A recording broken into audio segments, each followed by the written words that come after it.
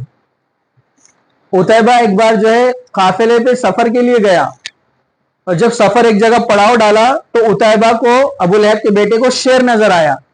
وہ سمجھ گیا اللہ کے رسول کی بددعا پوری ہونے والی ہے اور ڈر گیا، کیونکہ یہ لوگوں کو یقین تھا کہ اللہ کے رسول حق ہے. لیکن ضد حسد انا کی وجہ سے یہ لوگ اسلام نہیں لائے. شیر وہاں سے گزرا ایک لائن تو یہ ڈر گیا کہ اللہ کے رسول نے بد دعا دی تھی یہ پوری ہونے والی. لوگوں نے کہا ڈرو مت. عتیبہ کو بیچ میں سلایا, اس کے آس پاس پورے جانور لگا دیے تاکہ شیر حملہ بھی کرے تو جانور کے اوپر کرے. لیکن ایسا ہوا کہ شیر جانوروں کے اوپر سے اچھال کر آیا اور عتیبہ کا سر چبا دیا اور چلا گیا. یہ اللہ کے رسول کی بد دعا. نبی کسی کو بد دعا نہیں دیتے, وہ اسی وقت دیتے جو انتہائی شریر انسان جو ہو, جو تکلیف دیتا ہے زیادہ نبیوں کو. تو اس نے آپ کے ساتھ ایسا ہی کیا تھا. ایک بار ابو جہل نے کیا کیا, جانور کی جو غلاظت ہوتی ہے نا, جس طرح جس میں پوری غلاظت ہوتی ہے, آپ نے دیکھا ہوگا قربانی کے وقت کتنا وزندار ہوتا ہے وہ چھوٹے جانور کا. اب اونٹ کا کتنا خطرناک وزندار ہوگا سوچو. تو وہ لا کر اس نے اللہ کے رسول کی پیٹھ پہ رکھ دیا جب آپ سجدے میں تھے, اور اس تکلیف سے آپ اٹھ نہیں پا رہے تھے. حضرت فاطمہ چھوٹی تھی, میں نے یہ حضرت فاطمہ کے واقعے میں بیان کیا. وہ آئی اور اس کو توڑ توڑ کر نکالنے لگی اور اپنے والد کو اس میں سے نکالا. اور ایک بار ابو جہل آپ کے قریب آیا, یا ایک اور کوئی شخص تھا, لیکن جیسے ہی قریب پہنچا وہ خود بخود پیچھے ہٹ گیا. لوگوں نے پوچھا کیا ہوا, تو کہا کہ کسی نے میری طرف آگ کا ایک شعلہ پھینکا. اللہ کے رسول نے فرمایا کہ وہ میرے اور قریب آتا تو فرشتے اس کو جلا کر راکھ کر دیتے. مطلب اللہ تعالیٰ نے آپ کی مدد فرمایا, کبھی آزمائش لی. تو ایسی تکلیفیں ہمارے رسول صلی اللہ علیہ وسلم کو دی گئی اس دین کی خاطر, اسلام کی خاطر, اور ہم انہی کے دشمن شیطان اور اس کے فالوور, ناچنے گانے والے اور دیگر لوگ, ہم ان کی اتباع کر رہے ہیں, ہم ان کو فالو کر رہے ہیں, ہم ان کے پیچھے لگے ہوئے. کیسی عجیب بات. آپ دیکھیے, یہ ہمارے رسول ہے جو ہر وقت دعا کرتے تھے, اے اللہ میری امت کو بخش دے. قیامت تک کے لوگوں کے لیے دعا کیا آپ نے کہ اے اللہ میری امت کو بخش دے. یہ معاملہ سب چلتا رہا.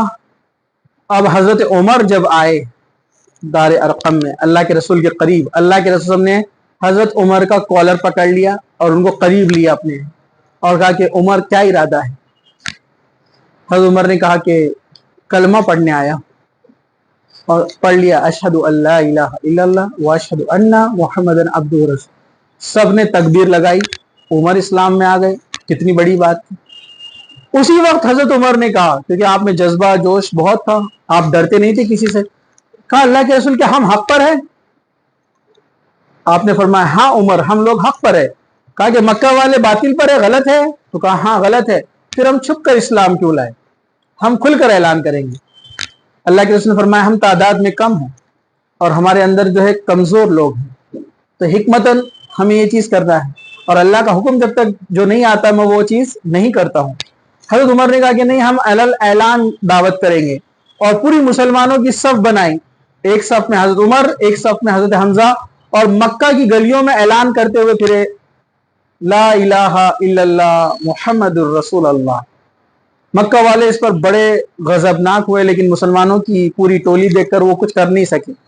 جب سارے لوگ چلے گئے, حضرت عمر اکیلے میں بیٹھے تھے, تو قریش کے بہت سارے لوگوں نے مل کر ایک ساتھ ان پر حملہ کر دیا اور ان کو بہت مارا. انہوں نے بھی سب کو مارا, وہ سب کو مارتے رہے, سب ان کو مارتے رہے. بہت سارے لوگوں کے ہاتھ منہ توڑ دیے انہوں نے, کسی کی آنکھ, کسی کی ناک, کسی کا مطلب کچھ نہ کچھ گیا. سب تھک ہار کے واپس چلے گئے. فائٹ کا کوئی اینڈ نہیں ہے, سب لوگ اپنے اپنے گھر تھک کے چلے گئے. حضرت عمر بھی چلے گئے. پھر وہ جاتے جاتے بھی شہادت دیتے ہوئے گئے, لا الہ الا اللہ محمد رسول اللہ. یہ تھے دیکھیے صحابہ, یہ ان کے ساتھ ہوا. اس کے بعد جو ہے ابو جہل بھی اتنے سب کچھ سن رہا تھا.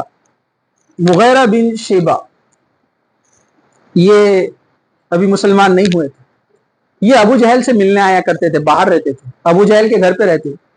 یہ ایک بار ابو جہل کے ساتھ صبح صبح واک کر رہے تھے, اللہ کے رسول صلی اللہ علیہ وسلم وہاں سے گزرے. اللہ کے رسول نے پھر ابو جہل کو دعوت دی. ابو جہل نے کہا کہ جو تم مجھے بتاتے ہو میرے علم کے حساب سے وہ صحیح نہیں ہے, اور یہ کہہ کر آگے بڑھ گیا. پھر ابو جہل مغیرہ کو کہنے لگا, مغیرہ یہ جو محمد صلی اللہ علیہ وسلم بات بولتے ہیں یہ 100% صحیح ہے. ابو جہل بول رہا ہے, دیکھو گواہی دے رہا ہے. تو مغیرہ بولا پھر ہم ان کی بات مانتے کیوں نہیں؟ کہا کہ دیکھو بنو ہاشم سے ہے اللہ کے رسول صلی اللہ علیہ وسلم, میرا بھی خاندان اونچا ہے, جب کوئی لڑائی جھگڑا ہوتا ہے، کوئی فیصلہ کرنا ہوتا ہے تو لوگ میرے پاس بھی آتے ہیں. جب میں محمد صلی اللہ علیہ وسلم پر ایمان لا لوں گا میرا دربار تو ختم ہو جائے گا نا، لوگ ان کے پاس جایا کریں گے. یعنی انا کی بنیاد پر وہ اسلام نہیں لایا ابو جہل، ورنہ وہ حق جانتا تھا. کہا کہ لوگ اس کو بڑا بنا دیں گے، میں چھوٹا ہو جاؤں گا، لوگ اس سے سب کچھ کریں گے نا، میرا تو کچھ ویلیو نہیں رہے گا نا. انا کی بنیاد پر آج بھی بہت سارے لوگ ہیں انا کی بنیاد پر صحیح چیز کو نہیں مانتے. ہم بول دو کہ قرآن میں ایسے لکھا ہے، حدیث میں ایسے لکھا ہے، نہیں میں کیسے مانوں گا؟ میرے باپ عالم، دادا عالم، پردادا عالم، اور یہ آج کا لڑکا مجھے سکھا رہا ہے، کیسے ہو سکتا ہے؟ انا کا مسئلہ. میں یہ نہیں بول رہا ہوں، ہم ابو جہل جیسی مثال نہیں دے رہے، ہم کہیں نہ کہیں چھوٹی چھوٹی چیزوں میں ہم یہ چیزیں کرتے ہیں. انا کا جبکہ میرا تو ایمان کیا ہے کہ قرآن ہے اور صحیح حدیث ہے. اب میرا امام کیا بولتے ہیں، میرے عالم صاحب کیا بولتے ہیں، محلے کے مولانا کیا بولتے ہیں، میرے والد کیا بولتے ہیں، اس تمام چیزوں کا ویلیو زیرو ہو جاتا ہے جب آپ کے سامنے قرآن اور صحیح حدیث آ جاتی ہے. اور یہ چاروں اماموں کا یہی مسلک تھا. امام ابو حنیفہ، امام شافعی، امام مالک، امام احمد ابن حنبل یہ بولتے تھے کہ آج ہم کسی چیز پر فتویٰ دیتے ہیں، کل واپس بھی لے سکتے ہیں سیم فتویٰ، کیونکہ ہم جو بات بولتے ہیں ہماری علم کے حساب سے غور فکر کر کے آپ کو فتویٰ دیتے ہیں. لیکن اگر تمہیں کوئی اس فتوے کے خلاف صحیح حدیث مل جائے تو ہماری بات کو چھوڑ دینا، قیامت کے دن ہم بری رہیں گے. اس زمانے میں حدیث ایک جگہ نہیں تھی نا، تو کچھ سوالات لوگ لے کر آتے علماء کے پاس، حضرت امام ابو حنیفہ کے پاس آتے، یہ ایسا مسئلہ ہو گیا کیا کرنا؟ وہ فرماتے اس کے تعلق سے قرآن حدیث کا تو قرآن کا تو علم تھا لیکن حدیث ایک جگہ موجود نہیں تھی، تو وہ بولتے اس کے تعلق سے تو مجھے کوئی علم نہیں ہے، لیکن تم ایسا ایسا کر لو. لیکن اگر کبھی تمہیں کہیں سے صحیح حدیث مل جائے اس کے تعلق سے تو میری بات کو دیوار پہ مار دینا، ورنہ قیامت کے دن میں اللہ کے سامنے بری رہوں گا کہ کسی چیز کے نہ ہونے کی بنیاد پر میں نے ایک سلوشن دیا، میں اللہ تعالیٰ کو کہہ دوں گا. تو تمام اماموں کا یہی جو ہے رویہ رہا اور یہی ان کا اسٹینڈ رہا. ٹھیک ہے، چلیے اب اس کے بعد آگے بڑھتے ہیں. پھر اس کے بعد مکہ والوں نے، پورے سرداروں نے کہا کہ یہ تو بہت زیادہ پھیلتے جا رہے ہیں، کچھ نہ کچھ تو علاج کرنا پڑے گا. تمام سرداروں نے مل کر دار الندوہ میں میٹنگ کی. پہلے ابو طالب کے پاس گئے، کہا کہ اپنے بھتیجے کو سمجھاؤ، اگر وہ کہتا ہے کہ خوبصورت عورت سے اس کو نکاح کرنا ہے تو ہم عرب کی سب سے خوبصورت عورت سے نکاح کرائیں گے. اگر اس کو مال و دولت چاہیے تو ہم اس کو مکہ کا سب سے امیر انسان بنا دیں گے. اگر اس کو سردار بننا ہے تو ہم سب اس کو بادشاہ بنا دیں گے اپنا، پورے قبیلوں کا. آج تک عرب میں ایسا ہوا نہیں تھا. لیکن وہ یہ پیغام اپنا پیچھے لے لے، لا الہ الا اللہ محمد رسول اللہ. اللہ کے رسول کے پاس ابو طالب آتے اور کہتے کہ قریش ایسا کہتے ہیں. تو اللہ کے رسول انہوں نے کہا کہ ابو طالب سے کہ اگر میرے سیدھے ہاتھ میں سورج اور الٹے ہاتھ میں چاند لا کے رکھ دیا جائے تب بھی میں اپنے پیغام سے پھرنے والا نہیں ہوں. اللہ کے رسول نے دو ٹیک انداز میں کہہ دیا. قریش ابو طالب کے پاس پھر آتے ہیں، پھر سمجھاتے ہیں. کہا کہ اس بار اب تم نے اپنے بھتیجے کو نہیں سمجھایا تو پورے سردار مل کر تمہارے خلاف کارروائی کریں گے، پھر بنو ہاشم کی مدد کے لیے کوئی نہیں آئے گا. ابو طالب پھر بھتیجے کو سمجھاتے ہیں کہ دیکھو رحم کرو مجھ پر اور اپنے آپ پر، قریش دشمنی پہ اتر آئے. اللہ کے رسول صلی اللہ علیہ وسلم فرماتے ہیں کہ اے میرے چچا، اگر آپ میرا ساتھ دینا چاہیں تو دے سکتے ہیں، اگر نہ دے میں اپنے پیغام سے نہیں ہٹنے والا. جو پیغام میں لے کر آؤں شاید پوری دنیا میرے خلاف ہو جائے. اور اللہ کے رسول کی آنکھوں میں آنسو آ گئے. ابو طالب نے جب آنسو دیکھے تو ابو طالب نے کہا کہ بھتیجے ڈر مت، میں تیرے ساتھ ہوں جب تک زندہ ہوں. اور آپ نے جا کر قریش کے لوگوں کو علل اعلان کہہ دیا کہ میرا بھتیجا جس پیغام کو لے کر چلا ہے میں اس کے ساتھ ہوں. اسلام تو نہیں لائے لیکن کہا میں اس کے ساتھ ہوں، اور میرے جیتے جی میرے بھتیجے کو کوئی ہاتھ بھی نہیں لگا سکتا ہے. جسے میرے بھتیجے کو اگر کچھ کرنا ہے تو اس کو ابو طالب سے گزرنا پڑے گا. قریش سمجھ گئے اب یہ تو ڈائریکٹ کھلم کھلا چیلنج ہو گیا. پورے قریش بیٹھ کر ایک میٹنگ کرتے ہیں دار الندوہ کے اندر. سب مل کر طے کرتے ہیں کہ مسلمانوں کا بائیکاٹ کیا جائے گا. شعیب ابی طالب، یہ ہم نے حضرت فاطمہ کے واقعے میں بھی دیکھا تھا. شعیب ابی طالب ایک علاقہ کے اندر مسلمانوں کو محدود قید کر دیا گیا. اتنے علاقے سے وہ باہر جا نہیں سکتے، کوئی ان کو سامان خرید و فروخت نہیں کرتا، کھانے پینے کی چیزیں نہیں دیتا، کوئی ان سے بات نہیں کرتا. جتنے بھی مسلمان تھے 3 سال مسلمانوں نے یہ سب سختی کو برداشت کیا، 10 نبوی سے 13 نبوی تک آپ نے مسلسل اس کو برداشت کیا. اور اس کے بعد کیا ہوا؟ پھر جو مسلمان ہوئے تھے نوجوان، ان کے جو رشتہ دار ابھی مسلمان نہیں ہوئے تھے، تو ان میں کچھ اچھے لوگ بھی تھے جن کے دل نرم تھے، کافروں کے اندر بھی. انہوں نے دیکھا کہ لوگ بڑے سختی میں گزارا کر رہے ہیں، کھانے پینے وہ کچھ نہیں ہے، پتے کھا رہے ہیں، اور پتے بھی نہ ملے تو پرانا چمڑا جلا کر اس کی راکھ بنا کر پانی میں گھول کر پیتے تھے. اسلام ایسے آیا ہے اور ہمارے پاس اس کی کیا قدر ہے، اس کے لیے کیا کنٹریبیوشن ہے ہمارا، ہم سوچیے. 3 سال ایسے گزارے جس سے اکثر مسلمانوں کی حالت کمزور ہو گئی، بیماری سے دوچار ہوئے. پھر سارے جو غیر مسلم جو ان مسلمانوں کے رشتہ دار تھے، انہوں نے فورس کیا، پریشر ڈالا مشرکین مکہ کے سرداروں پہ، کہا کہ اس بائیکاٹ کو ختم کیا جائے. پھر جو صحیفہ تھا جس پہ لکھا گیا تھا جو کنڈیشن بائیکاٹ کی، اس کو پھاڑ دیا گیا اور پھر مسلمانوں کو آزاد کیا گیا. لیکن اس کمزوری میں ابو طالب اتنے کمزور ہو گئے کہ ان کے موت کا وقت قریب آ گیا. اور ابو طالب جب بہت زیادہ بیمار ہو گئے، اللہ کے رسول سے بڑی محبت کرتے تھے، آپ گئے اور کہا کہ چچا ایک بار کلمہ پڑھ لیجئے، میں قیامت کے دن آپ کی سفارش کروں گا. اور واقعی میں یہ جو واقعہ ہے، میں بھی جب سیرت پڑھتا ہوں تو مجھے بھی بہت افسوس ہوتا ہے کہ اتنی بڑی شخصیت، اتنی مدد کرنے والی شخصیت، اللہ کے رسول کے اتنی قریب، اللہ کے رسول سے بھی جن کو محبت، اور اللہ کے رسول کو ان سے محبت، ان کو اللہ کے رسول سے محبت، لیکن ایمان نہیں لائے. اتنی محبت کہ اللہ کے رسول نے کہا کہ چچا ایک بار کلمہ پڑھ لو، بس ایک بار. تو اس وقت وہاں پر سردار بیٹھے ہوئے تھے مشرکین مکہ کی، اور بولنے لگے ابو طالب کیا تم موت کے ڈر سے اپنے باپ دادا کے مذہب کو چھوڑ دو گے؟ ابو طالب نے کہا کہ نہیں، میں اپنے باپ دادا کے مذہب کو نہیں چھوڑوں گا. اللہ کے رسول نے فرمایا کہ اگر آپ کو یہ ڈر لگتا ہے کہ قریش کیا بولیں گے، آپ میرے کان میں کلمہ پڑھ لو. ابو طالب نہیں لائے ایمان، کیونکہ عربوں کے اندر ضد کا معاملہ بڑا عجیب تھا، اور وہ ویسے ہی انتقال کر گئے، کہا کہ میں اپنے باپ دادا کے ہی مذہب پر رہوں گا. تو ایک بار حضرت حمزہ پوچھنے لگے آپ ابو طالب کے چچا ہونے کے ناطے قیامت کے دن آپ ابو طالب کے کیا کام آئیں گے؟ اللہ کے رسول نے فرمایا کہ صرف اتنا کہ ابو طالب کو جہنم میں سب سے ہلکا عذاب دیا جائے گا، لیکن وہ جہنم سے آزاد نہیں ہو سکتے کیونکہ وہ ایمان نہیں لائے. دیکھیے کلمے کی اہمیت کتنی زیادہ ہے، کتنا امپورٹنٹ ہے ایمان، جو آپ کو ریڈی میڈ ملا ہے، فری میں ملا ہے، وراثت میں ملا ہے آپ کو ایمان، کتنا اہم ہے اور اس کی کیا اہمیت ہے آپ کے پاس. آپ سوچو، آپ غیروں کے طریقے پہ زندگی گزار رہے ہیں. وہ ابو طالب جو ہر تکلیف برداشت کر رہے اللہ کے رسول کے ساتھ، بھوکے رہ رہے، لڑ رہے، قبیلوں سے دشمنی لے لی، سب کچھ تیار ہو گئے آپ کرنے کے لیے، کلمہ نہیں پڑا، جنت میں نہیں جا رہے ہیں. اور سب سے ہلکا عذاب کیا دیا جائے گا ان کو؟ آگ کی جوتیاں پہنائی جائیں گی جس سے دماغ کھولنے لگے گا.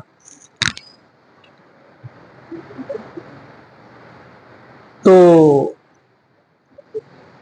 کتنا دیکھیے کلمے کی اہمیت. اور آپ لوگ سوچو اپنے اندر، آپ کبھی اکیلے میں بیٹھ کر سوچو کہ آپ کس دین میں پیدا ہوئے کہ وہ چچا جو اتنی تکلیف اٹھانے کے بعد بھی جنت میں نہیں جا رہے صرف ایمان نہ ہونے کی بنیاد پر. اور ہم لوگ ایمان جو فری میں ملا ہے اس کی ہمارے پاس کیا ویلیو ہے، کیا قدر ہے، اس کے لیے کیا کوشش ہے، اس کے لیے کیا محنت ہے، اس کے لیے کیا کنٹریبیوشن ہے آپ کا. بس ہی ہا ہا ٹھیٹی ٹھاٹا دوسروں کے غیروں کی جیسا زندگی گزار رہے ہیں، ہے نا. ہمارے لائف کیسے، ہمارا لائف سٹائل دیکھو آپ ذرا سوچو. تو حضرت حمزہ سے اللہ کے رسول نے فرمایا کہ بس میں اتنا ہی کام آؤں گا کہ ان کو جہنم میں سب سے ہلکا عذاب دیا جائے گا، لیکن وہ جنت میں داخل نہیں ہو.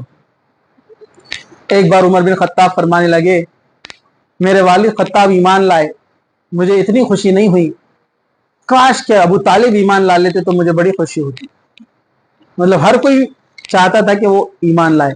لیکن اللہ کے رسول جب بولنے لگے چچا کان میں کلمہ پڑھ لو، تو قرآن کی آیت نازل ہونے لگی. اللہ تعالیٰ نے فرمایا کہ اے اللہ کے رسول آپ جسے چاہے آپ ہدایت نہیں دے سکتے، ہدایت ہم دینے والے. تو یہ ابو طالب کا انتقال ہوا، اور اسی سال حضرت خدیجہ کا بھی انتقال ہوا، وہی کمزوری کی وجہ سے۔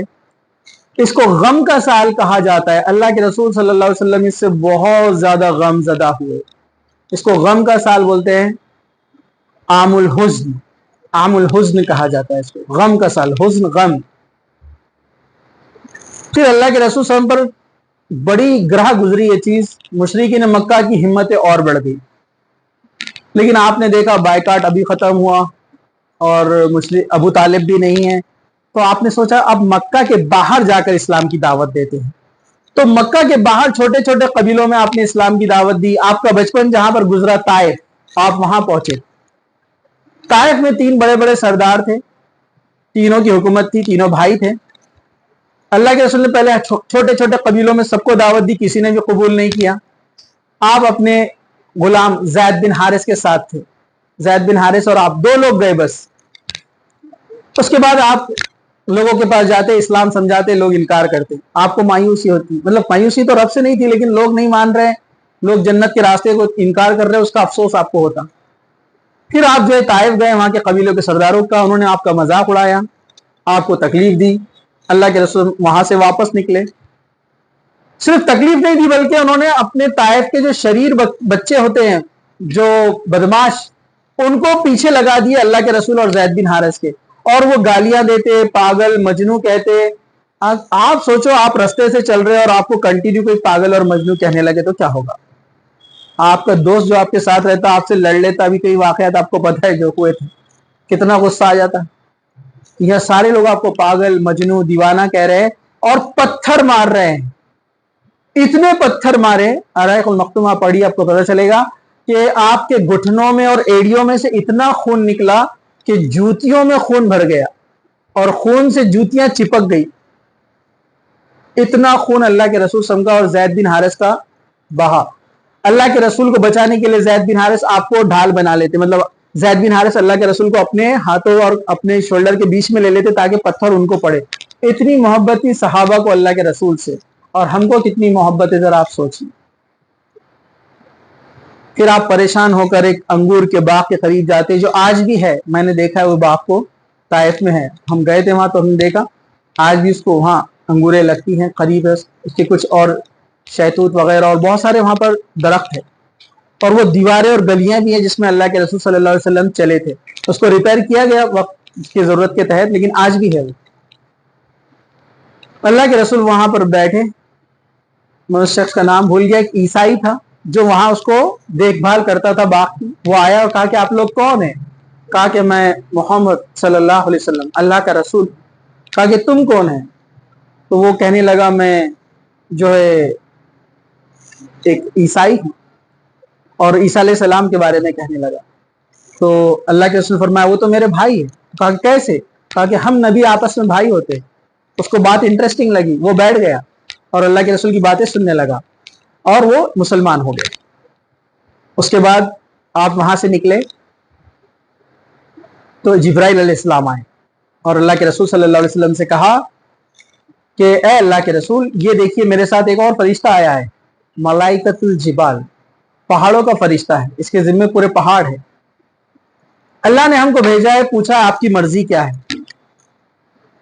دیکھیے بندہ جب نیکی میں آگے بڑھتا ہے، قربانیاں دیتا ہے اور اپنے رب کے لیے سب کچھ قربان کرنے کے لیے تیار ہوتا ہے، تو ایسے ہی لوگوں کے لیے شعر ہے، وہ خودی کو کر بلند اتنا کہ ہر تقدیر سے پہلے خدا خود بندے سے پوچھے بتا تیری رضا کیا ہے۔ یہ نبی صلی اللہ علیہ وسلم پہ سوٹ ہوتا ہے، کسی شخصیت پر سوٹ نہیں ہوتا ہے شعر۔ فرشتہ آ کر کہنے لگا کہ اللہ تعالیٰ نے کہا ہے کہ آپ بولیے کیا کرنا ہے، اگر آپ کہیں تو 2 پہاڑوں کے بیچ میں طائف والوں کو پیس دیں گے، اگر آپ بولے تو۔ اللہ کے رسول صلی اللہ علیہ وسلم فرمایا کہ نہیں، مجھے امید ہے اللہ تعالیٰ ان کی آنے والی نسلوں کو ایمان سے سرفراز کرے گا۔ اور طائف والے بعد میں مسلمان ہوئے، بعد میں فتح مکہ کے بعد، ٹھیک ہے۔ چلیے اس کے بعد آپ واپس مکہ واپس آتے ہیں، تو واپسی میں آپ ایک غار میں ٹھہرتے ہیں، اور آپ وہ غار میں ٹھہرتے ہیں، نماز ادا کرتے ہیں، تو سورہ جن کی آیتیں اس وقت نازل ہوئی کہ اللہ کے رسول جب نماز پڑھ رہے تھے، قرآن پڑھ رہے تھے، تو وہاں سے جنوں کی ایک جماعت گزری، اللہ کے رسول کو پتہ نہیں چلا، اللہ تعالیٰ نے قرآن میں اس کو بتایا، اور وہ جنہوں نے جب وہ قرآن کو سنا تو جن آپس میں کہنے لگے یہ تو وہی کلام ہے جو ہم نے موسیٰ سے سنا تھا.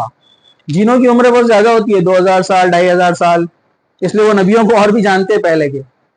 تو جن کہنے لگے کہ یہ تو وہی کلام ہے جو یہ پڑھ رہا ہے شخص, یہ تو موسیٰ علیہ السلام نے بھی پڑھا تھا. تو یہ لوگ اپنی قوم کے پاس جاتے اور کہتے ہم نے آج ایسا کلام سنا ہے کہ اس جیسا کلام ہم نے پہلے نہیں سنا, اور یہ تو وہی ہے جو موسیٰ علیہ السلام نے پڑھا تھا. اور وہ لوگ ایمان لائے اور وہ پورے کے پورے جن مسلمان ہو گئے. اللہ کے رسول کو پتہ نہیں چلا. ہم بھی نہیں جانتے, ہم دین کے لیے جو بھی کوششیں کریں, دین کی تبلیغ دعوت جو کرے, کتنے لوگ اس سے متاثر ہوئے اور بعد میں جا کر اس کا ایفیکٹ کیا ہوا ہم نہیں جانتے. ہمارا کام ہے کام کرتے رہنا چاہیے. وہ جنوں کی جماعت مسلمان ہو گئی. اللہ کے رسول مکہ کے قریب پہنچے تو آپ کو خبر ملی کہ قریش آپ کے خلاف سازشیں کر رہے قتل کی. دیکھیے اللہ کے رسول ایک دور اندیش شخص بھی تھے. آپ نے وہیں پڑاؤ ڈالا مکہ کے باہر اور زید بن حارث سے کہا کہ آپ جاؤ اور امان طلب کر کے آؤ. امان سے مراد کیا ہوتا ہے؟ عربوں میں ایک طریقہ تھا, کوئی قبیلے کا سردار یا کوئی بڑا شخص اگر یہ کہے کہ فلاں آدمی میرے امان میں ہے تو کسی کی ہمت نہیں ہوتی تھی کہ اس کے امان کو توڑا جائے. اور امان کو توڑنے کا مطلب اس سردار سے, اس قبیلے سے دشمنی. تو یہاں پر جو ہے آپ نے امان کے لیے جب بھیجا, اس میں تھے بنو عامر سے بحیرہ بن فراس. حضرت زید بن حارث ان کے پاس گئے تو انہوں نے انکار کر دیا, کہا کہ میں تو قریش کا حلیف ہوں, مطلب ہمارے ٹائی اپ ہے, میں ساتھ نہیں دے سکتا. پھر جو ہے زید بن حارث گئے مثنہ بن حارثہ کے پاس, انہوں نے کہا کہ میں بھی یہ امان نہیں دے سکتا. پھر اس کے بعد جو ہے آپ جو ہے اس کے بعد جو ہے ایک اور دو نام آتے ہیں, اخنس بن شریف, کہا کہ میں جو حلیف ہوں قریش کا, میں آپ کو امان نہیں دے سکتا. پھر سہیل بن عمرو کے پاس گئے, اس نے بھی انکار کر دیا. پھر اس کے بعد آپ گئے متیم بن عدی.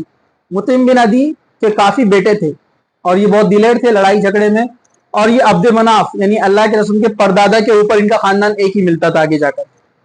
تو ان کو پتا چلا کہ اللہ کے رسول مصیبت میں, تو متیم اسلام تو نہیں لایا تھا لیکن متیم نے کہا کہ میں امان دینے کے لیے تیار ہوں. اس نے اللہ کے رسول کا ویلکم کیا. وہ اس کے پورے بیٹے اور اس کا پورا قبیلہ تلواریں لے کر سب آ گئے اور سب نے آ کر خانہ کعبہ میں آ کر اعلان کیا کہ محمد صلی اللہ علیہ وسلم ہمارے امان میں ہیں, تو لہٰذا انہیں کوئی ہاتھ نہیں لگائے گا. اور اللہ کے رسول صلی اللہ علیہ وسلم کو ہاتھ لگانا مطلب متیم سے جھگڑا مولنا.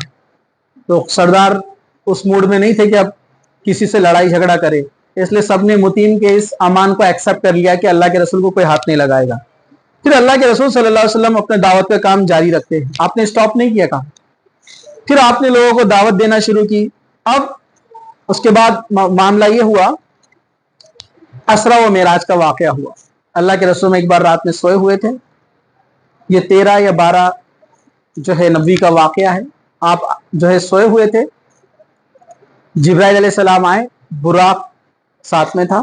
براق برق سے بنا, برق مطلب لائٹ, اس کی اسپیڈ لائٹ کی طرح ہے, اس لیے اس کا نام برق سے براق دیا گیا ہے.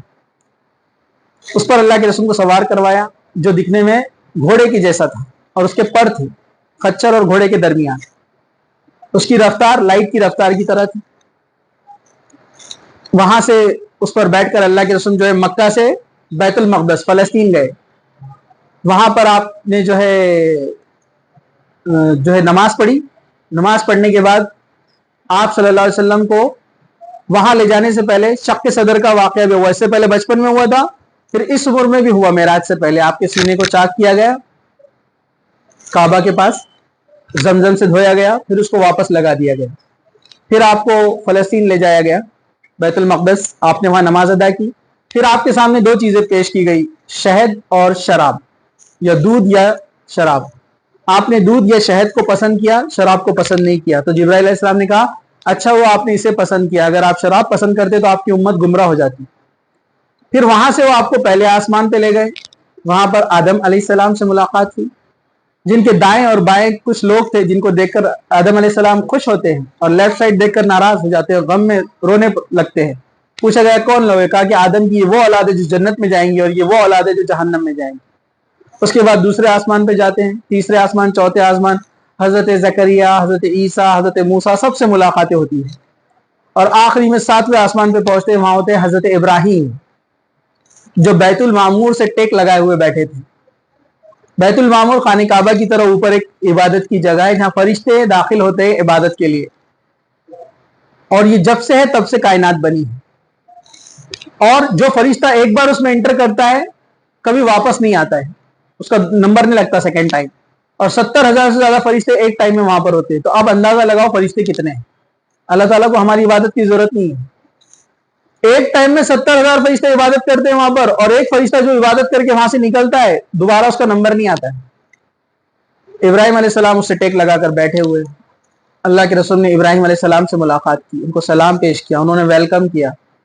پھر اس کے بعد آپ جو ہے سدرۃ المنتہا پہ پہنچے۔ سدرۃ المنتہا کیا ہے؟ سدرۃ المنتہا ایک درخت ہے جس کے پتے بڑے بڑے پتے ہیں اور بڑے بڑے اس کے پھل ہیں مٹکوں کی طرح، وہاں پر آپ پہنچے۔ اس کے بعد جبرائیل علیہ السلام بھی آگے نہیں گئے، جبرائیل علیہ السلام نے اللہ کے رسول کو آگے بھیج دیا۔ یہ وہ مقام ہے جہاں پر اللہ سبحانہ و تعالیٰ ہے۔ تو اللہ کے رسول صلی اللہ علیہ وسلم کی ملاقات 7ویں آسمان کے اوپر یعنی عرش پر اللہ تعالیٰ سے ہوئی، لیکن آپ نے اللہ تعالیٰ کو دیکھا نہیں، بیچ میں ایک آڑ تھی، ایک پردہ تھا۔ حضرت عائشہ فرماتی کہ جو شخص یہ کہتا ہے کہ اللہ کے رسول صلی اللہ علیہ وسلم نے اللہ کو دیکھا ہے، اس نے جھوٹ کہا ہے۔ اللہ تعالیٰ کو کسی نے نہیں دیکھا ہے، ہاں لیکن بات ہوئی ہے، موسیٰ علیہ السلام سے بھی بات ہوئی ہے، اللہ کے رسول سے تو سامنے بات ہوئی لیکن بیچ میں پردہ تھا، لیکن ڈائریکٹ نہیں دیکھا۔ لیکن اللہ کے رسول نے فرمایا جنتی جب جنت میں جائیں گے تو سب سے بڑا انعام جو ان کو دیا جائے گا وہ کیا ہے؟ اللہ تعالیٰ کا دیدار، اللہ تعالیٰ کو وہ دیکھیں گے، یہ سب سے بڑا انعام ہوگا۔ پھر وہاں پر سورہ بنی اسرائیل کی چند احکامات آیتیں آپ کو دی گئی اور تحفہ دیا گیا 50 نمازوں کا۔ اللہ کے رسول خوشی خوشی اس کو لے کر آتے ہیں، موسیٰ علیہ السلام سے بیچ میں ملاقات ہوتی ہے، موسیٰ علیہ السلام بولتے ہیں 50 وقت کی نماز میری امت کا مجھے اچھا ایکسپیرینس ہے، کہا کہ یہ نہیں پڑھ سکیں گے۔ اللہ کے رسول واپس جاتے، کم کرا کے لاتے، پھر جاتے، موسیٰ علیہ السلام بولتے یہ بھی زیادہ ہے۔ اللہ تعالیٰ کو سب معلوم ہی ہونے والا تھا، لیکن اللہ تعالیٰ نے جان بوجھ کر ایسے کروایا، کیوں؟ اپنی رحمت، شفقت اور مہربانی بندوں پر دکھانے کے لیے۔ آخر میں 5 وقت کی نماز ہو گئی، کہا کہ 5 وقت کی نماز فرض ہے لیکن ثواب ملے گا 50 کا۔ دیکھیے اللہ کا رحم، 5 وقت کر دی نماز لیکن ثواب ملے گا 50 کا۔ اللہ کے رسول پھر واپس آتے تو موسیٰ علیہ السلام کہتے ہیں یہ بھی زیادہ ہے، نہیں پڑھیں گی یہ امت۔ بہت تجربہ تھا نا، بنی اسرائیل کا پورا واقعہ دیکھتے نا اپن نے۔ تو اللہ کے رسول نے فرمایا کہ اب مجھے شرم آتی ہے اللہ کے سامنے جانے سے، اس لیے آپ وہاں سے واپس نہیں گئے اور آ گئے۔ اور معراج کے ٹائم پر کیا کیا ہوا انشاءاللہ ہم کسی اور درس میں دیکھیں گے، معراج کا واقعہ کیا کیا تھا، ٹھیک ہے؟ ابھی ہم لیکن اس کو شارٹ میں لے رہے ہیں۔ چلیے، شب معراج کی حقیقت ہم نے لیا ایک لیکچر، اس کو آپ دیکھ سکتے ہیں۔ اس کے بعد آپ واپس لوٹتے ہیں اور جیسے ہی لوگوں کو پتہ چلتا ہے کہ اللہ کے رسول کہہ رہے ہیں کہ راتوں رات بیت المقدس گئے تھے اور آسمان کی سیر کر کے آئے ہیں، اتنے کم وقت میں، رات کے وقت میں سب ہنسی مذاق بنانے لگے۔ اب لوگوں کو گولڈن چانس مل گیا۔ دیکھیے اس زمانے سے چلے آ رہا ہے۔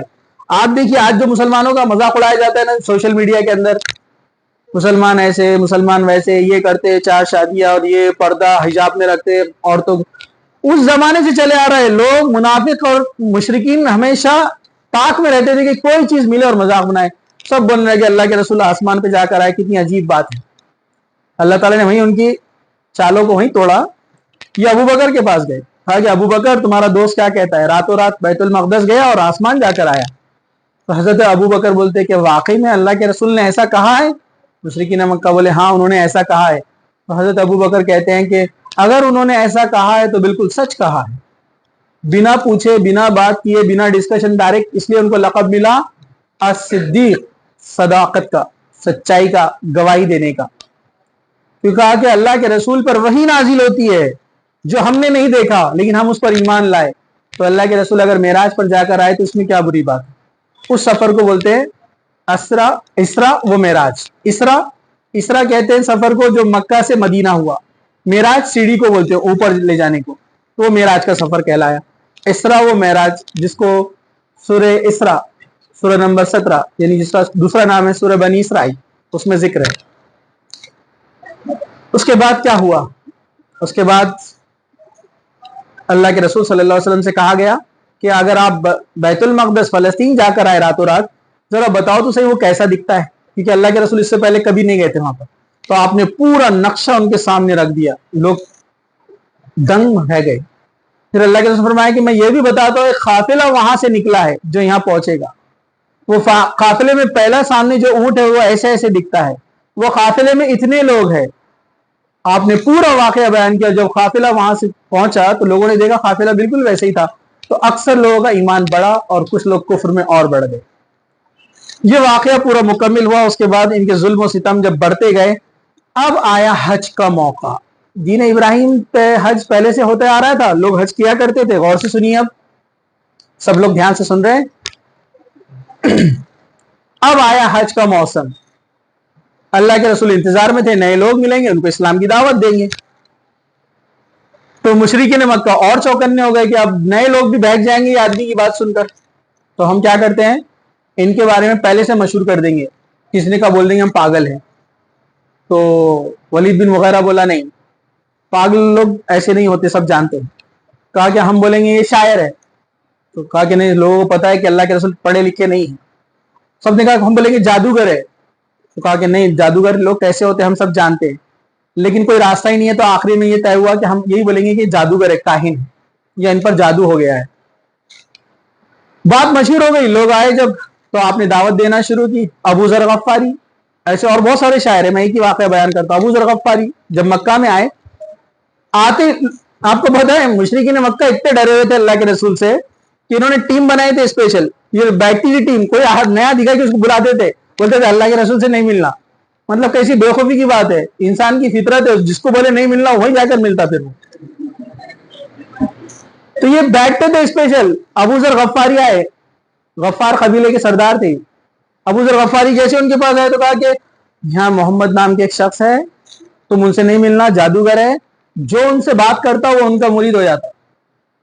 ابو ذر غفاری بولے اچھا اچھا. تو کیا کرو؟ بولے تم اپنے کانوں میں کاٹن روئی رکھ لو، کپاس، آواز نہیں آنا بولے کان میں. انہوں نے رکھ لیا. اب وہ طواف کر رہے تھے خانہ کعبہ کا. پھر چلتے چلتے سوچے میں پڑھا لکھا انسان ہے، میں اتنا بڑا شاعر ہے، اور اللہ کے رسول کو پڑھنا لکھنا بھی نہیں آتا، تو میں کیسے ان کی باتوں میں آ جاؤں گا؟ اگر ان پر جادو بھی ہوا تو مجھے کچھ کلمات بھی آتے، میں ان کا جادو کا علاج بھی کر سکتا ہوں، اس کے بدلے ہو سکتا ہے مجھے کچھ انعام ہی مل جائے. نکالا کانوں میں سے، اللہ کے رسول کے پاس پہنچ گئے. کہا کہ میں آپ سے ملنے کے لیے آیا ہوں، میرا نام جو ہے ابو ذر ہے، غفار قبیلے سے ہوں. کہا کہ آپ کیا بولتے ہیں، آپ سنائیے. تو اللہ کے رسول فرمایا کہ پہلے تم سناؤ تمہارا کلام کیا ہے. انہوں نے اپنی شاعری سنائی. اللہ کے رسول نے پھر قرآن پڑھ کے سنایا. تو ابو ذر غفاری بولے واللہ یہ شاعری نہیں ہے، یہ کسی انسان کے بس کی بات نہیں ہے، یہ شاعری ہو ہی نہیں سکتی. ہم لوگ نہیں سمجھ پائیں گے یہ بات کو، وہ لوگ سمجھ سکتے، جو اس کے ماہر ہیں نا ان کو معلوم رہتا ہے یہ شاعری نہیں ہے، انسان کا کلام نہیں ہے. فوراً کلمہ پڑھ لیا اور صبر بھی نہیں ہوا، مکہ میں جا کے اعلان کر دیا کعبہ میں لا الہ الا اللہ محمد. لوگوں نے بہت مارے ان کو. حضرت عباس دل میں اسلام قبول کر چکے تھے، اللہ کے رسول کے اور ایک چچا ہے ابو لہب ابو طالب، دو چچا ایمان نہیں لائے. آپ کے ٹوٹل والد کے 10 بھائی تھے والد ملا کر، جس میں سے اکثر کا پہلے انتقال ہو چکا تھا. 2 ایمان نہیں لائے، ابو لہب ابو طالب 2 ایمان لائے، حضرت حمزہ اور حضرت عباس. حضرت عباس لیکن ابھی ایمان دل میں رکھے ہوئے تھے، اعلان نہیں کیے تھے.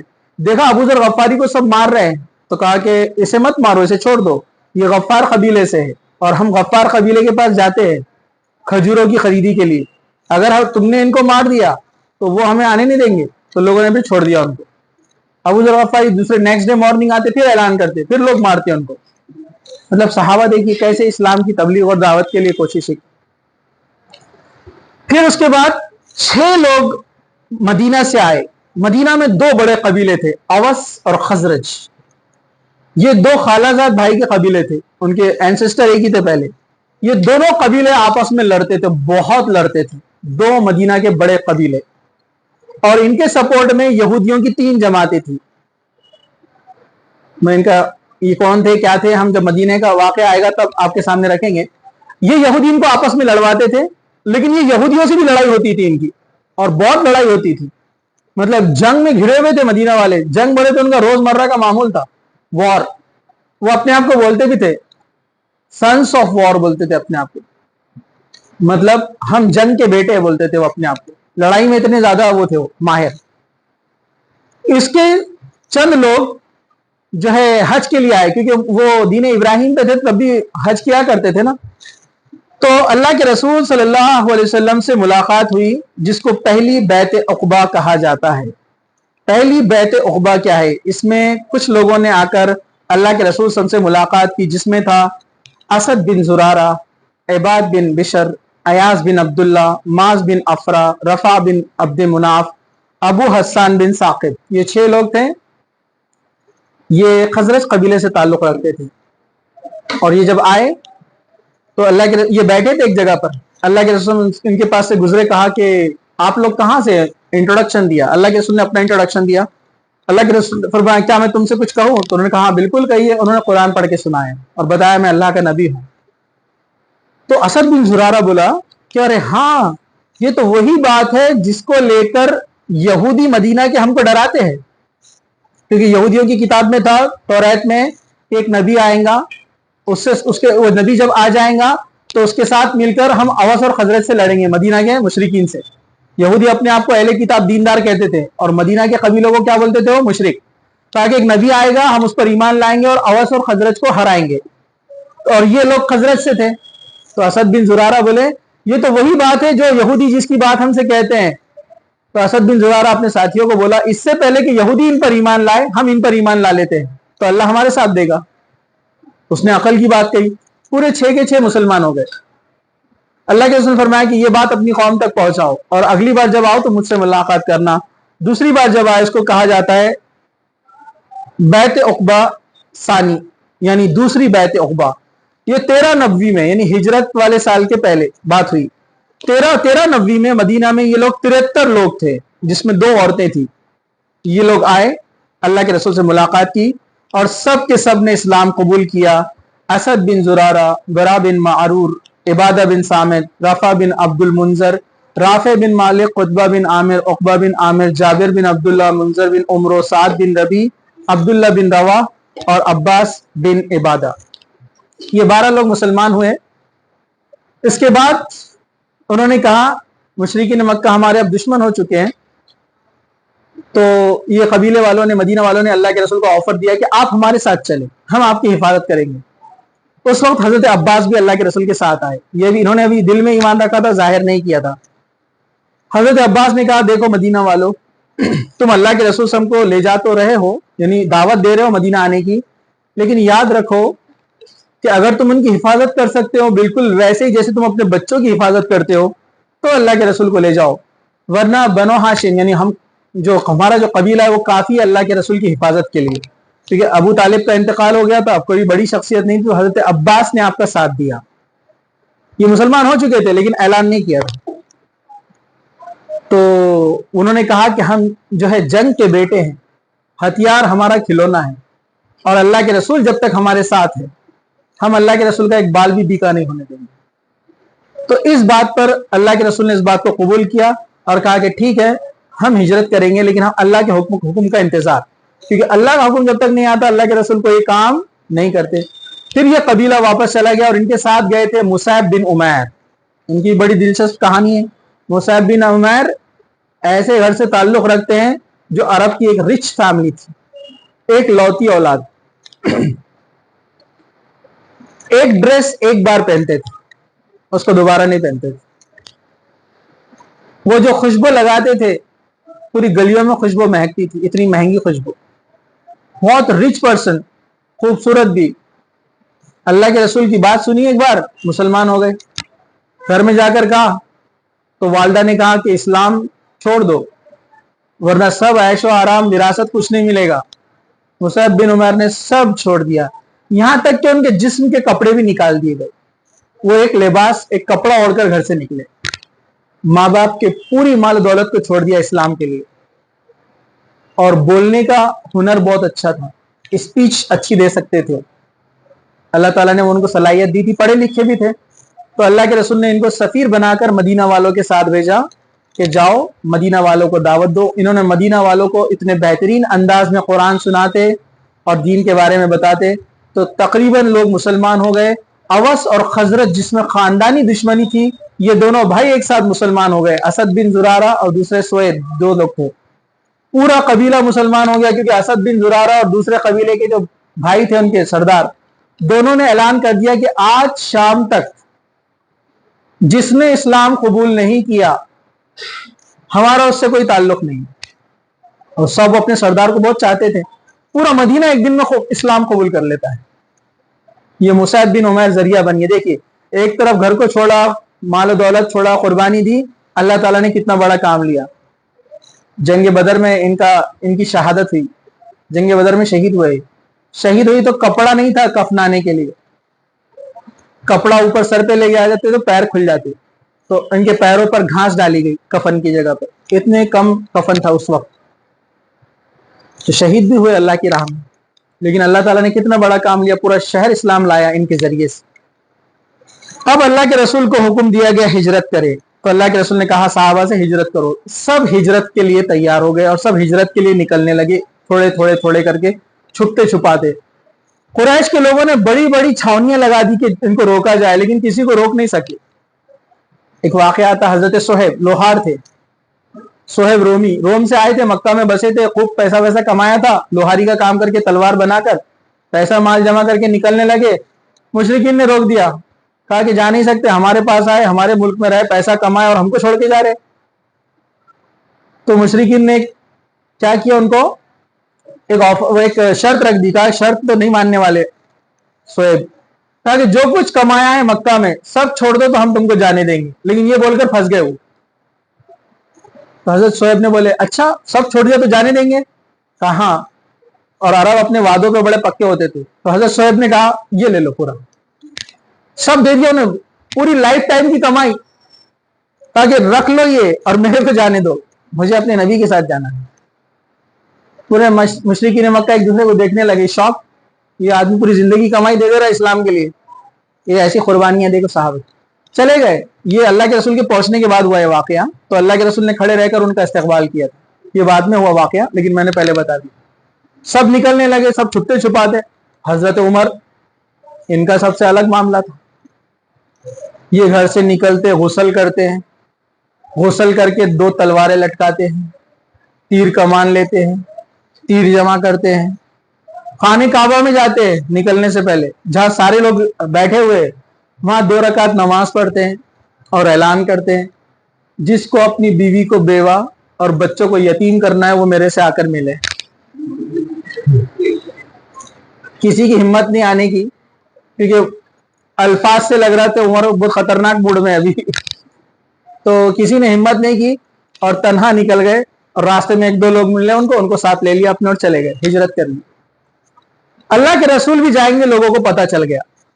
تو دار الندوہ میں میٹنگ ہوئی اور یہ میٹنگ میں شیطان ابلیس بھی آیا تھا. ایک نجدی بزرگ کی شکل میں، مطلب نجد کے علاقے سے کوئی آیا، اس نے اپنے آپ کو ایسا ظاہر کیا، سفید داڑھی، سفید لباس، سفید امامہ، ہاتھ میں تسبیح، لوگ سمجھے بڑا نیک آدمی ہے. میٹنگ میں طے ہوا کہ کیا کیا جائے اللہ کے رسول کو روکنے کے لیے. تو اس نے رائے دیا تھا سب سے خطرناک، کہا کہ تم بنو ہاشم سے ڈرتے ہو، اللہ کے رسول کے خاندان سے دشمنی نہ ہو جائے، تو ہم ایک کام کرتے ہیں، ہم اپنے تمام قبیلوں سے 1-1 نوجوان لیں گے اور سب مل کر ایک ساتھ اٹیک کریں گے. تو بنو ہاشم پورے قبیلوں سے ایک ساتھ تو برداشت حساب نہیں لے سکتا، لڑ نہیں سکتا، تو ہم اس کے بدلے دیت دے دیں گے. دیت مطلب اس کا بدلہ کچھ اماؤنٹ، قتل کے بدلے. معاملہ سال. سب نے کہا یہ بہت اچھی رائے ہے. ہر قبیلے سے ایک لڑاکو نوجوان لیا گیا. سب رات میں گھر کے آپ کی جو ہے پہراؤ کرنے لگے آپ پر حملہ کرنے کے لیے. اللہ کا حکم ہوتا ہے اللہ کے رسول کو کہ آپ گھر سے نکلیے اور ہجرت کے لیے چلیے. اللہ کے رسول باہر آتے ہیں گھر کے اور آپ سورہ یاسین کی آیت پڑھتے ہیں، وَجَعَلْنَا مِن بَيْنِ أَيْدِيهِمْ صَدًّا وَمِن خَلْفِهِمْ صَدًّا فَغَشَّيْنَاهُمْ فَهُمْ لَا يُبْصِرُونَ. اور ان کے آنکھوں پر ہم نے آگ ڈال دی، ان کے سامنے بھی اور ان کے پیچھے بھی، بس وہ نہیں دیکھتے. اللہ کے رسول نے مٹی اٹھائی اور اس کو پھینکا، ان کے سامنے سے اللہ کے رسول گزرے لیکن کسی نے اللہ کے رسول کو نہیں دیکھا. یہ معجزہ تھا آپ کا. آپ حضرت ابوبکر صدیق کے پاس جاتے، کہا کہ ہجرت کے لیے جانا ہے، نکلنا ہے. حضرت ابوبکر صدیق کی آنکھوں میں آنسو آ جاتے کہ آپ نے ان کو اپنا ساتھی چنا جانے کے لیے. خوش ہو گئے. دونوں کھڑکی سے کودتے ہیں، کچھ سامان لیتے ہیں کھانے کا اور نکل جاتے ہیں راتوں رات، آدھی رات کو، اور سورج نکلنے سے پہلے وہ پہنچ جاتے ہیں غار ثور، اور غار ثور میں جا کر چھپ جاتے ہیں جو مکہ کے شمال میں یعنی جو ہے نارتھ میں ہے، اس میں جا کر چھپ جاتے ہیں۔ حضرت اسما، یہ اللہ کے رسول کی بیٹی، حضرت عائشہ کی بہن، سوتیلی بہن ہے، یہ اپنے اونٹوں پر کچھ سامان لگاتی ہے اور اس کو آگے ڈھکیل دیتی ہے، مطلب آگے بھی جاتی ہے تاکہ کسی کو شک نہ ہو، اور پیچھے خود دھیرے دھیرے جاتی ہے اور اللہ کے رسول تک جو ہے کھانا پہنچاتی ہے اور اپنے والد کی بھی مدد کرتی ہے۔ اس کے بعد ایک صحابی ہے، میں نام بھول گیا ان کا، ابھی اسلام نہیں لائے تھے، یہ بکریاں چراتے ہوئے وہاں تک جاتے، دشمنوں کو پتہ بھی نہیں چلتا۔ 3 دن تک آپ وہیں رہے۔ 3 دن تک کیوں رہے؟ کہ انہوں نے بارڈرز پر پورے چھاؤنیاں لگا دی تھی کہ اللہ کے رسول باہر نہیں نکلنا۔ 3 دن تک آپ وہیں رہے تو مشرکین پریشان کے گئے کہاں، حالانکہ اندر ہی تھے اللہ کے رسول۔ وہ بکریاں چراتے ہوئے لے کر جاتا، حضرت ابوبکر صدیق اور اللہ کے رسول کو وہ بکریوں کا دودھ دیتا اور پھر واپس آ جاتا۔ 3 دن تک یہ معاملہ چلتے رہا، پھر 3 دن کے بعد اللہ کے رسول وہاں سے نکلے۔ پھر ابو جہل نے اعلان کیا جو اللہ کے رسول کو زندہ یا مردہ لائے گا 100 اونٹ ملیں گے، 100۔ اب یہ کوشش میں بہت سارے لوگ نکلے کہ کسی نہ کسی طرح یہ 100 اونٹ ہم کو مل جائے۔ یہ 100 اونٹ کی لالچ میں بہت سارے لوگ نکلے۔ اس میں ایک شخص تھے، میں ان کا نام بھول رہا ہوں، خیر جان دیجیے، جب یاد آئے گا میں آپ کو بتا دوں گا۔ وہ بہت اچھے گھوڑ سوار بھی تھے اور راستوں کا بڑا علم تھا ان کو۔ یہ اپنا گھوڑا نکلے اور برابر چیزوں کو جو ہے دیکھتے ہوئے، اندازہ لگاتے ہوئے یہ اللہ کے رسول کے قریب پہنچ گئے۔ جب یہ قریب پہنچے تو آواز لگائی، حضرت ابوبکر صدیق نے کہا اللہ کے رسول کوئی آ رہا ہے پیچھے۔ اللہ کے رسول میں گھبراؤ مت۔ اس سے پہلے ایک واقعہ ہوا، غار ثور میں جب تھے نا، مشرکین مکہ غار ثور کے اوپر آ کے کھڑے ہو گئے تھے۔ غار ثور میں اوپر سے راستہ ایک شگاف تھا جس میں سے لوگ دکھتے تھے۔ حضرت ابوبکر صدیق نے کہا کہ انہوں نے اگر نیچے دیکھ لیا تو ہم تو پکڑے جائیں گے۔ تو قرآن کی آیت بھی ہے، جب ان میں سے دوسرا پہلے سے کہہ رہا تھا تو اس نے کہا کہ غم نہ کر، غم نہ کر، ان 2 کا کیا معاملہ ہو جس کا تیسرا اللہ ہو۔ مطلب وہ 2 لوگوں کا ساتھی جب اللہ ہو تو ان کا کوئی کچھ بگاڑ سکتا ہے کیا؟ تو وہ لوگ وہاں کھڑے تھے غار کے پاس لیکن نیچے دیکھ نہیں سکے اور اللہ کے رسول کو وہ پکڑ نہیں پائے۔ پھر یہ صحابی ابھی جو بعد میں مسلمان ہوئے ہیں پیچھے گئے، جب اللہ کے رسول کے قریب پہنچے تو ان کے گھوڑے کے دونوں پیر زمین میں دھس گئے۔ انہوں نے کھود کے اس کو نکالا، اوپر کیا، پھر تھوڑا آگے گئے، پھر زمین میں دھس گئے۔ یہ گھوڑے سے اترے، اللہ کے رسول کی طرف آگے بڑھے تو ان کے بھی پیر زمین میں دھس گئے۔ یہ سمجھ گئے کہ اللہ کے رسول صلی اللہ علیہ وسلم جو ہے حق ہے، سچے ہیں۔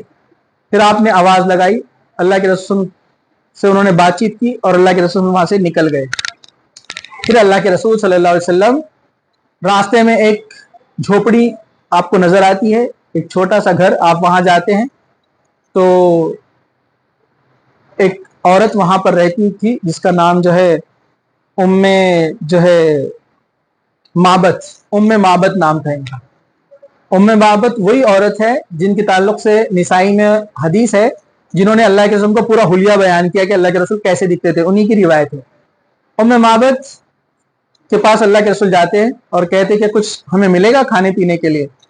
تو کہا کہ میری بکری تو بالکل ہی دودھ نہیں دیتی، گھر کے حالات تو بہت خراب ہیں، لیکن کہا کہ پھر بھی بیٹھیے، پانی دیا۔ اللہ کے رسول فرمایا کیا میں اس بکری کا دودھ دھو لوں؟ تو کہا اس میں کچھ بھی نہیں ہے۔ کہا پھر بھی اجازت مانگی تو اللہ کے رسول نے دودھ نکالا، برتن بھر کے دودھ نکلا۔ آپ نے ام معبد کو دیا، اس کے آس پاس جو لوگ تھے ان کو دیا، خود پیا، حضرت ابوبکر صدیق کو دیا، پھر دودھ نکالا، اتنے ہی برتن نکلا۔ ام معبد سمجھ گئی کہ خیر و برکت ان کے ذریعے آئی، یہ کوئی معمولی شخصیت نہیں ہے۔ بعد میں ام معبد مدینہ آ کر مسلمان ہوئی، ان کے شوہر اور وہ دونوں ساتھی۔ پھر آپ نکلتے ہیں اور آپ کئی راستے چینج کرتے ہوئے آپ پہنچ جاتے ہیں قبا۔ قبا کے مقام پر آپ پہنچتے ہیں، سارے مسلمان آپ سے وہاں ملاقات کرتے ہیں، مدینہ والے آپ کا ویلکم کرتے ہیں۔ قبا مدینے سے بہت قریب ہے، مسجد نبوی سے آپ پیدل جائیں گے تو 1 گھنٹے میں پہنچ جائیں گے آپ قبا۔ تو وہاں پر پہلی مسجد بنائی گئی مسجد قبا، جہاں پر 2 رکعت نماز پڑھنے کا ثواب ہے 1 عمرے کے برابر۔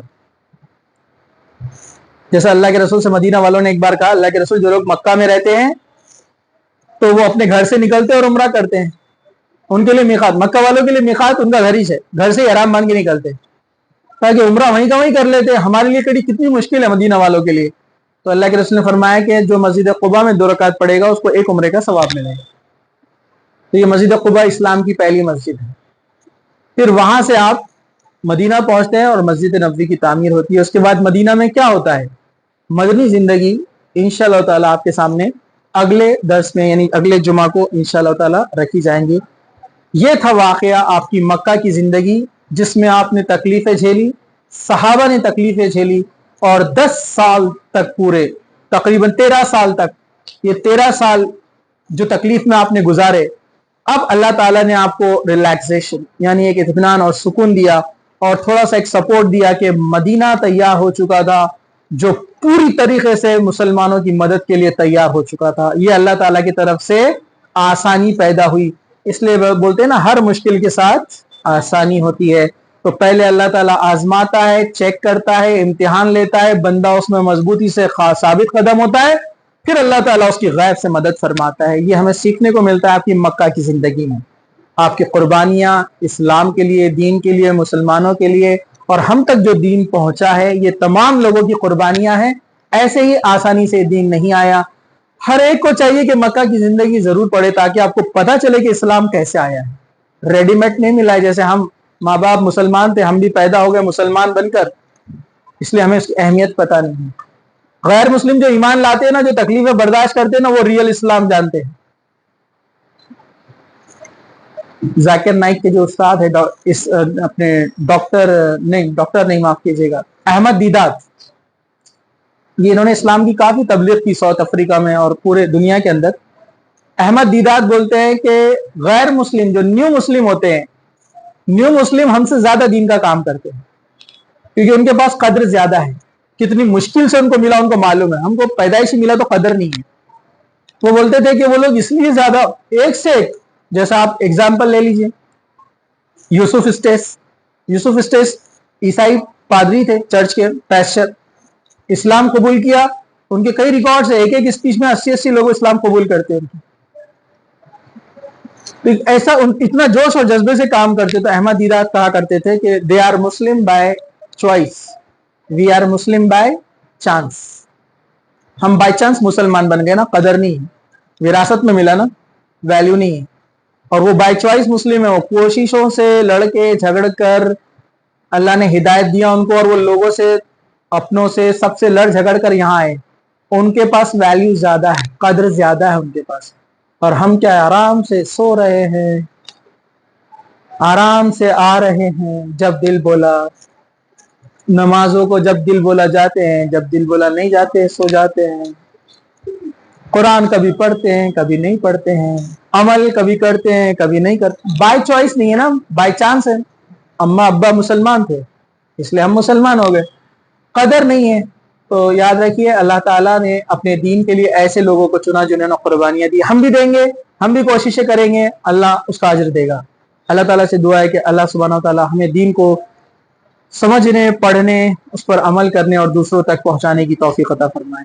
جب تک زندہ رکھے، اسلام پر زندہ رکھے. ہزاروں ہزار لاکھوں درود و سلام ہو ہمارے پیارے نبی محمد رسول اللہ صلی اللہ علیہ وسلم پر. اللہ تعالیٰ ہمیں جب موت دے تو ایمان پر ہماری موت ہو. وآخر دعوانا الحمدللہ رب العالمین.